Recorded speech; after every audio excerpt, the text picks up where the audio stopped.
All right, guys, I know it's a late one, but if you're with us, B's before Z's, thank you for staying up. I wish we had better news, because it is fun when you stay up and then you see them tie it and then they win or at least get a point.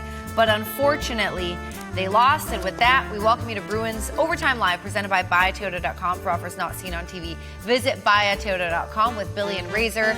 I'm Sophia. 4-3 the final in regulation. The Anaheim Ducks sweep the season series with the Boston Bruins, guys. And sometimes your goalie, saves you. Duh. Sometimes your goalie wins you a game. The Bruins may have been the better team, but Dostal was unbelievable, and he helped Anaheim get it. I would say this game wouldn't put you to sleep.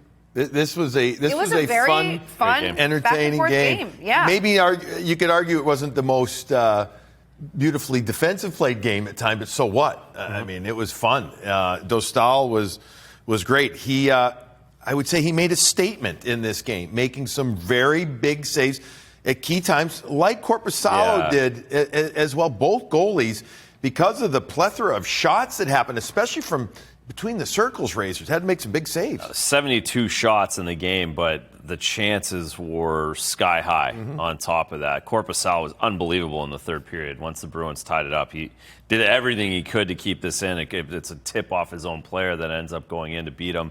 Dostal was great in the first period that kept them up 2-0. So it was just it was a really well-played hockey game, as entertaining as it gets. It's new NHL. That's new NHL right there. Not a lot of penalties, 5 altogether in the game, just up and down hockey. And the Bees deserve better. I feel bad for them.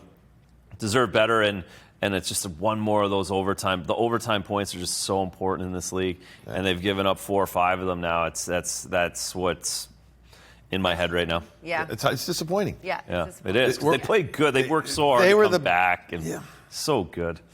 Well, it wasn't the usual suspects that scored for the Anaheim Ducks. Out of all 4 goal scorers, it was either their second or first goal of the season. Ian Moore's second of the season. This was the game winner, the go-ahead goal for the Anaheim Ducks. You want to take it? You got it. I got it? Okay.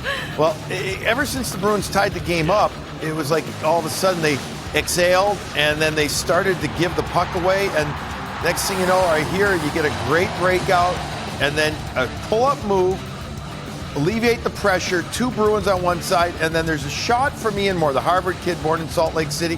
He ends up one-timing it, and Steves is probably, Razor, in as poor a position though if you can right there. He can't get out of the way. It clips off his shins, and Korpisalo's got no chance to pick it up there.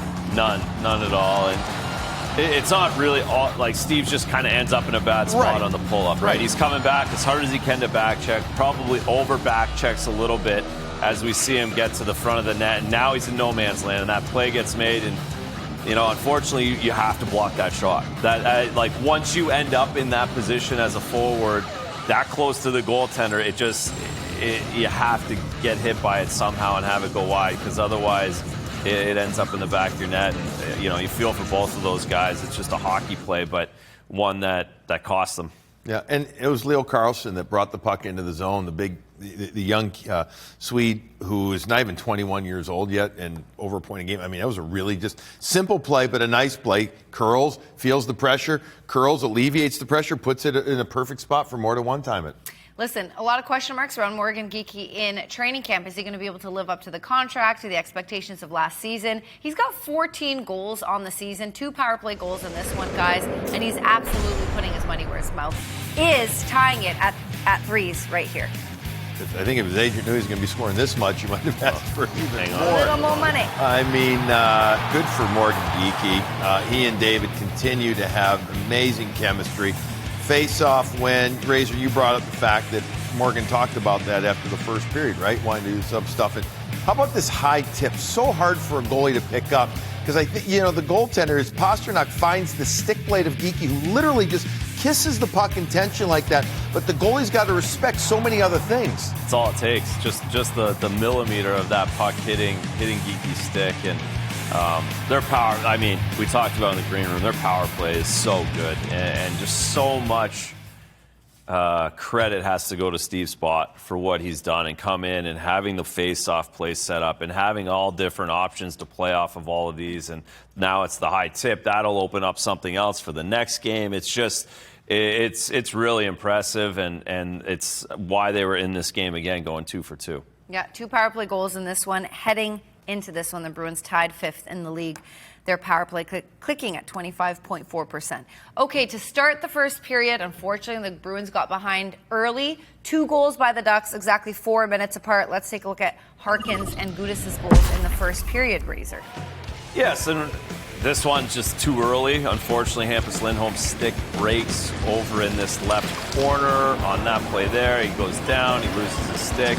Bruins can't get it out, and 2 guys go to 1 in front of the net, and that leaves Johnson wide open. He turns, fires, goes off of Korpisalo, hits Harkins in the stick or in the skate, and not a lot you can do. But this is one of those ones where it needs to get sorted out just a little bit earlier. Johnson shouldn't have that much room, and with Lindholm not having a stick, he has no chance to cover in front. Yeah, it was the battle initially with Harkins that had Lindholm lose his stick there, and then Harkins, I'll give the kid credit, just slugs it out, goes to the front of the net. Johnson has the puck hit off him, spins and goes. It was Yoki Harju, I think, overcommitted over towards Lindholm to help his D-pair partner out, or at least thinking he was. But the problem was 4 feet, 5 feet was just too much. So it's 1-0 there.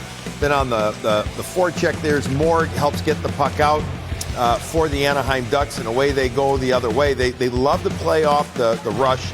We saw some of that, but not tons, but they love to be a rush team. And then here you go, the slap shot from the point from Radko Gudis after McTavish does a nice play in the corner, low to high, and it makes it 2-0. A little, just a one-timer with some traffic. Yeah, now I watch that again. It's a little similar to the game-winning goal, where not the pull-up, but there's a wrap around. It takes a little bit of time to fill in off of the rush, and no one really gets in the right spot. And now it's a centerman going out on Gudis, Fraser Minton, and ticks off of his shin pad, no chance for Korpisalo. All right, so on one end, goal scoring, obviously, by the Anaheim Ducks. On the other end, amazing saves. So it's time to take a look at the Subaru New England star of the game. Just to go over Lucas Dostal's numbers, 8-2-0 in his last 10 starts, 2.69 GAA, and a .907 save percentage tonight, a season high, 36 saves on 39 shots.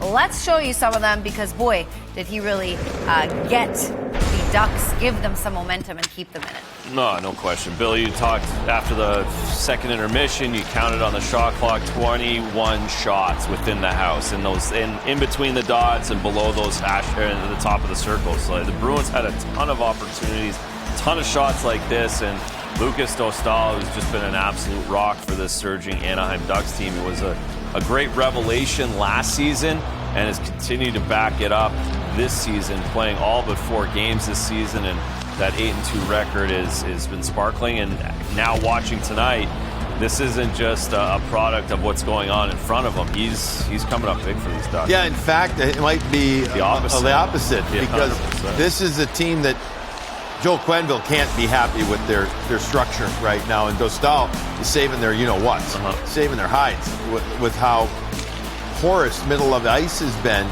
Looks very good. He's going to obviously be part of, we know, of the Chechen national Olympic team. I mean, he's a guy. Legit. He's legit. He's the guy for them. He looks great. 25 years old, 6'2", and of course he made a season high 36 saves on the night.